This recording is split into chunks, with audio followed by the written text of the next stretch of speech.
Hello, I decided to make a little video for you going a little bit more in depth with the essays and the resume. Someone reached out personally and asked if I would be willing to share kind of what my resume looked like, and I figured it probably just made sense to dive deeper in all of the parts of the application that I previously talked about when I talked about my acceptance. This will be the personal statement essay, and this one is exactly 2 pages double-spaced. So I begin listing the things that I studied in undergrad. So I said art, anthropology, sociology, and language, the pillars of my undergraduate education. So I go on to talk about how my vision for my future work was always all about creative ways to teach people and learning about different cultures and language and social constructs. Even though I envisioned a career in media supported by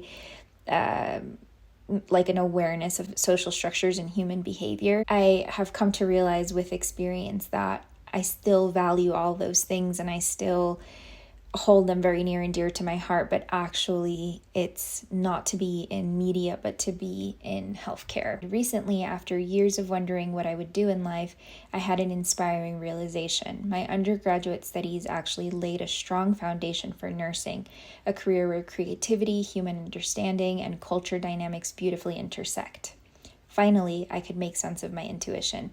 So it's a really short paragraph, but it's very personal, and it really kind of highlights where I'm going with all of this. In the following paragraph, I address those things I said, like creativity, human understanding, and cultural dynamics. I kind of outlined how these tie in with nursing. So as an example, I say nursing from an anthropological perspective elicits ethnographic understanding, background, family history, cultural practices, beliefs, and spirituality all inform holistic, patient-centered attention. Nursing through a cultural lens can largely shape the scope of practice, where language is either a barrier or a bridge for inclusion. Then I go on to talk about, of course, my understanding of the role of a nurse, which is part of the prompt. The kind of nurse that I want to be and what I see as the role of a nurse is a gentle, comprehensive investigator are the words that I used. And what I meant by that is to really hone in and look at different cultural practices that the person might participate in, et cetera, in order to really have the best health outcome. I talk about advocacy in nursing, which is a huge part of nursing. I talk about the emotional, mental, and spiritual dimensions of health and wellness, and how it's a nurse's job to integrate all those parts into wellness as a whole. And then the penultimate paragraph talks about my decision to pursue a career in nursing and where that comes from. So I say it comes from my lifelong natural inclination to protect, defend, and care for others, combined with personal life experiences that have taught me the importance of compassion and patience in making meaningful change in my little corner of the world, is what I wrote. Apparently, I don't even remember anymore. I read these essays hundreds of times probably, but now just a few months later and I'm like, oh, I didn't know I wrote that. I talk about how my professional experiences, backed by my interdisciplinary studies, have equipped me with unique insight into intricate family dynamics, the economic, academic, and professional difficulties of immigration, and the long-lasting effects of generational inequalities and trauma. So I'm really going in there. And then the final paragraph talks about why Columbia. So I just kind of talk about why I think Columbia stands out as a program and why it aligns with my values. So the next essay is the social justice and health equity essay. So I probably won't really read from this, but I wrote about neurodivergence and how this is so crucial to know about, and the fact that so many providers don't really have awareness about how different neurodevelopmental disabilities might show up in different people and how it affects different people, and kind of the precautions to take around this. Okay, next up we have my optional personal essay. As the name says, it is optional. You don't have to write this, but I kind of wanted to tie in pieces of my life a little bit better. And honestly, I kind of just talk a little bit about everything relevant. Reflecting on my life experiences, I laugh at how unexpectedly things have played out. With my lifelong interest in the humanities, I was always the black sheep of my science-driven family. This often felt isolating, and as an escape from my uncertainty about life, I sought out different experiences that would ironically pave a path for a career in healthcare. So then I talk about what some of those experiences are, both in professional work, where I started working at 12, I talk about that, and then more personal things with like family health issues. And I kind of leave it open-ended. Like I didn't have more space to add like a closing statement. So I don't know, that's what I did. Would I recommend it?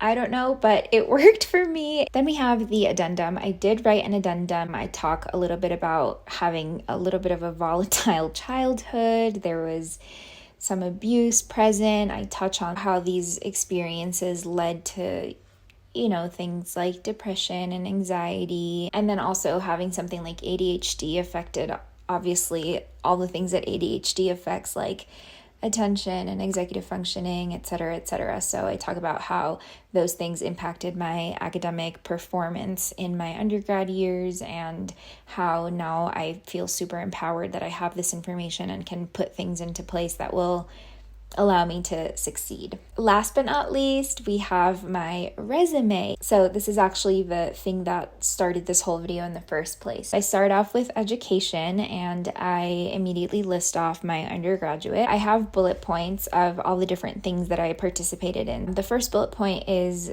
created an individualized major to better suit my diverse interests. Opted to study in Cuba for a week, joined Spanish club and Puro Ritmo Latin dance clubs, worked the game room and the front desk of my main campus building. Then I go into further bullet points with an increased indent, talking about kind of like what my responsibilities were there. This just shows that I was actively doing things, not just like sitting there.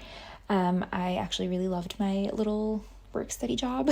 Then I list off my study abroad experience. Chose to study abroad in Italy to further solidify my language learning. Did a photography course where I photographed leather goods for a local business. I participated in children's library readings. I joined theater club. I joined memory book club. Then I talk about my high school. So I was accepted into my high school's Gateway Honors Program. I was nominated for a Posse Scholarship by my guidance counselor. Literally anything. Put it in there. Okay, so that's all of my educational background. Then I talk about some of my work experience. So I start with teaching. I was an adult continuing education teacher. So again, I just bullet off some of the things that I did. Then I list off a new job, which is Italian language tutor. I talk about a junior achievement program that I did in high school. I was an independent math and English tutor when I was in high school. And then I talk about all my childcare experience. This is several different families. So I have 4 main families and then I have freelance babysitter, and I talk about more generalized experience with different families that I didn't necessarily see on a consistent basis for a long period of time. I did DoorDash and Instacart for about maybe a year or something after college. I also did some housekeeping in high school randomly. Like I really just did a lot of random stuff, and we're talking, I don't even know how many years ago at this point, but like a really long time ago. And I still put it all in there because these are skills that I learned and picked up along the journey of my life. And I think that I still think about those situations now, and they did form a huge part of who I am. And I think something like housekeeping is relevant because you're entering someone's space, you're catering to them, you're providing a service. It's a very intimate thing if you think about it. And then I list out my volunteer experience. So I did some nursing home and hospital patient visits. So here I just write a little paragraph. I literally just described what my inner experience of that experience was. And then I talk about volunteering at a medical office. I talked about my altar serving experience, which I loved as well, and I did it for so many years. Okay, that's it for volunteer experience. And I talk about hobbies. So this is again another paragraph. Then I include travel experience. So I just list out like with commas some of the countries that I've been to, nothing more, nothing less. And then at the bottom, I write languages, and I write all the languages that I'm fluent in. So that's pretty much it with the resume. Mine is exactly 5 pages long. Like I think I said this in my previous video, but they really want to see it all. So don't be concerned about making everything fit concisely into 1 or 2 pages. You can see like I have pretty long sentences for my bullets on some of them, and there's even like a bit of a tone. It's like not even super professional, but I figured I just wanted to give some explanation as to how I did things or why I did things or what it meant doing this specific thing. So I would say don't be afraid to show yourself, because that's the whole point of it. I hope this was a helpful guide. I'm happy to answer any questions if I missed anything, but I think this was pretty comprehensive, I hope. Yeah, let me know if you have any questions, and that's it for now. Bye! Oh, and one more thing I forgot to mention about the essays. Most people will say that you should have someone proofread them, and I agree, but also kind of don't.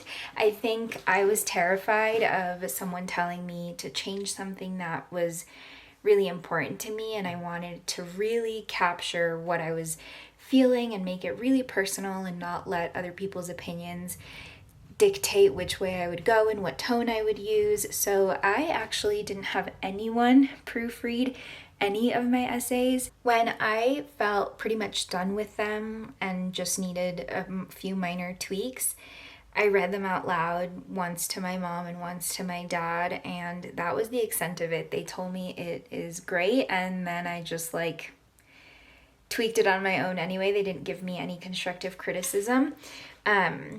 So I don't know. I think I'm also someone who is pretty confident in my writing. I have done a lot of writing in my life, and I think it kind of comes a little bit more naturally to me, so I wasn't too worried about it. But I would say if you feel like, oh gosh, writing is not really my strength, then I would definitely recommend having someone read it and tell you at least like what the feeling was, if it felt powerful and if it felt impactful and if it left them feeling like, wow, you are ready for nursing school, like you are really gonna take it on, you know?